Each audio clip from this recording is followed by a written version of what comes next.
Hello বন্ধুরা, আজকে আমরা দেখবো কিভাবে একটি ছবির উপরে ড্রয়িং ইফেক্ট দিবেন। মানে ছবিটি পেন্সিল দিয়ে এঁকেছেন এরকম দেখা যাবে। তো প্রথমে একটি ছবি নিতে হবে, তারপরে ইমেজ, অ্যাডজাস্টমেন্ট, ডুপ্লিকেট, তারপরে আমরা লেয়ারটি কপি করে নেব, দেন কন্ট্রোল আই দিয়ে ইনভার্ট করব। তারপর এখানে আমরা colour dodge mode on করে দেব। তারপরে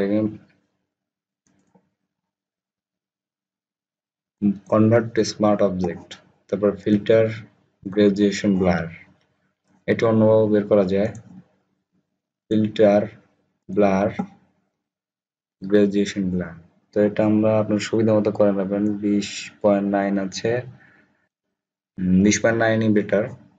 ওকে, তারপর আবার অ্যাডজাস্টমেন্ট লেয়ার, লেভেল, এখানে আপনার সুবিধা মতো ঠিক করে নেবেন।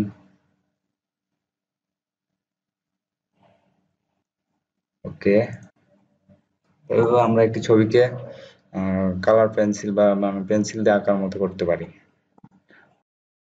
ফটোশপের আরো অনেক টিপস এন্ড ট্রিক্স জানতে আমাদের চ্যানেলটি সাবস্ক্রাইব করুন।